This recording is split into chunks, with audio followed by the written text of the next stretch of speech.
Hello and welcome to today's video. Today we are here and it's time to preview the Austrian Grand Prix. And wow, what a qualifying session. I'm literally sitting down right after watching it. Uh, that was exciting. But first I just want to say it's awesome seeing the fans there at the track. And I think that, Austria being the first race where there's that many fans. We've had races where there's been a small amount of fans, but to see the stands, what do you want? Shut up. These cats are wild.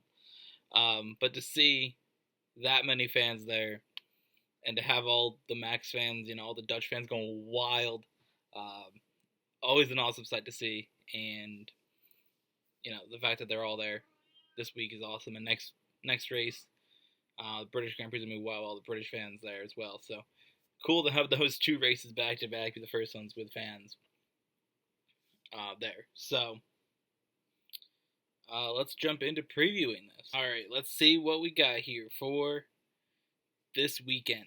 Austria.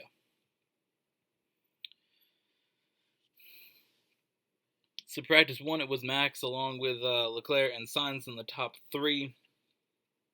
Hamilton way down in seventh. The Mercedes just hasn't necessarily been killing as much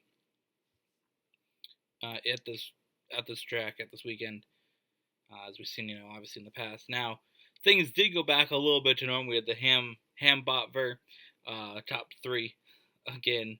Practice two, we're back a little bit to normal. Practice three, I don't ever watch practice three. I kind of just like wake up when qualifying's like on or just happened. I'm like, I want to watch that. So I don't typically watch practice three, but we had Max ahead by a good amount over Bottas and Hamilton. So your top three has been pretty much the same all weekend. So now we head to qualifying. This is the big one. First round, not really surprised of who was out in that round. Both Haas drivers, Latifi, Raikkonen in the Alfa Romeo. Not surprised to see an Alfa Romeo out. One of the two typically are. And Ocon out there as well.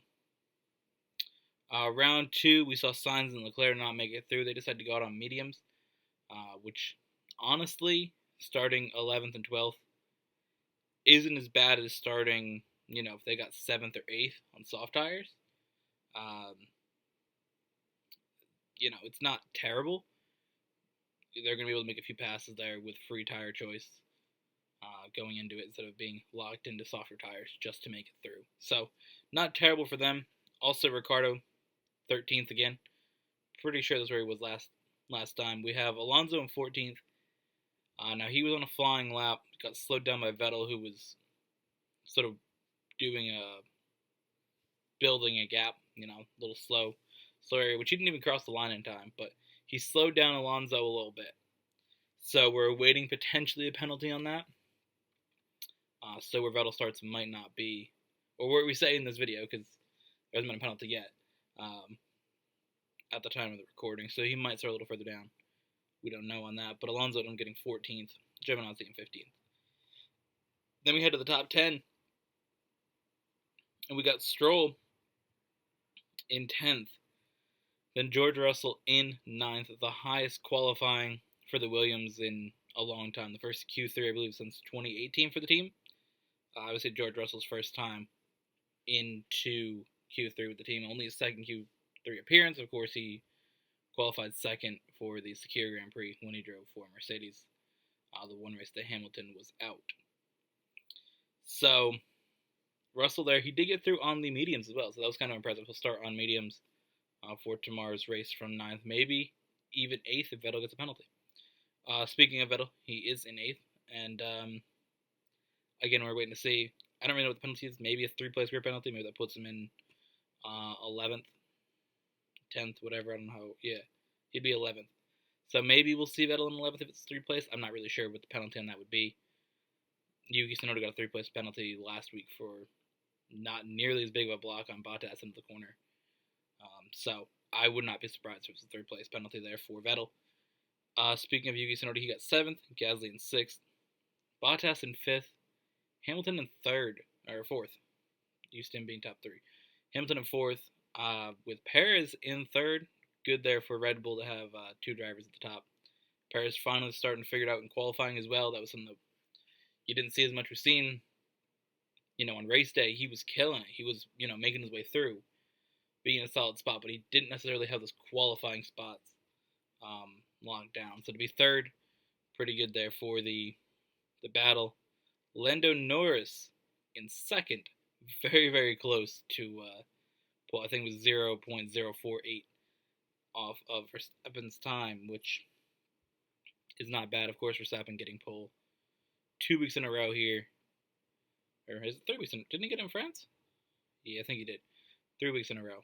So 2 weeks in a row in Austria, we'll say. That's what I was getting at. I believe he did get it in France, though.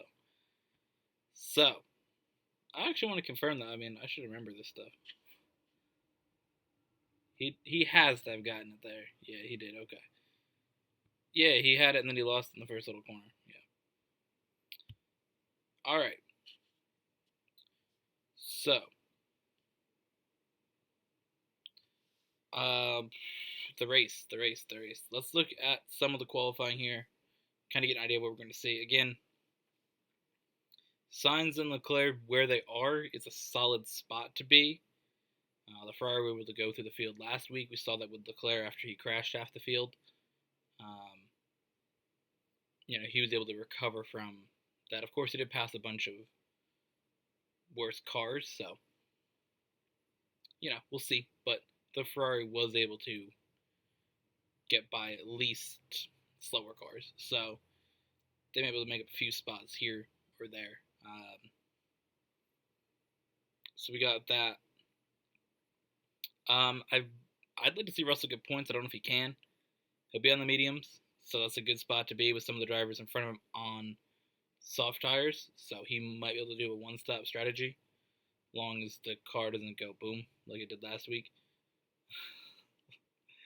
Oh man, yeah. I mean that was unfortunate last week. He was in a good spot, and the car just said, "Nah, fam, not today." So we'll see what happens for Russell. Looking at the top here, it's definitely going to be an interesting start. Now, last week we saw McLaren just pull back Norris. They pulled him back from being in front of Perez, being in front of Bottas when he was in third. So, you had Verstappen was gone, Hamilton was then there next, and then Norris. So, McLaren pulled him back behind the Red Bull and the Mercedes. Let them do their thing, let those top four cars go, settle for fifth.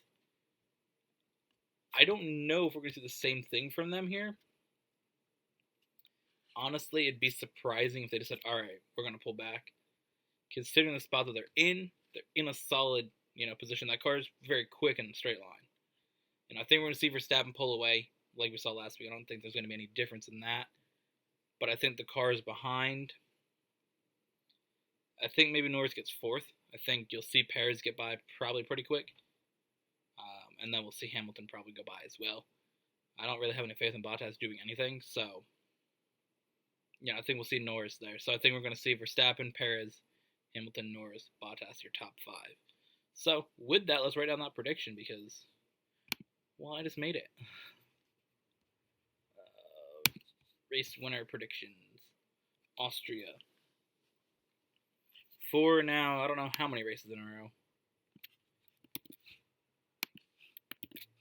Max Verstappen. It's an easy pick. Again, as I said it previously, when it comes to F1 predictions, there's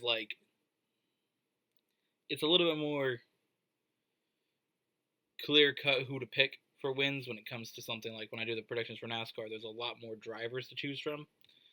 Because F1, there's half the field size, and then not all those cars are competitive. I mean, honestly, looking at the drivers that can win this race, there's 3 or 4. So it's easy to pick the guy on pole, which I believe I've done most times. I picked Max pretty much since Monaco and Bahrain. He was on pole. Portugal, I picked Hamilton. It's been a pretty cut thing. So we'll see what happens though tomorrow in the race. So thank you for watching. I'll see you guys in the next one.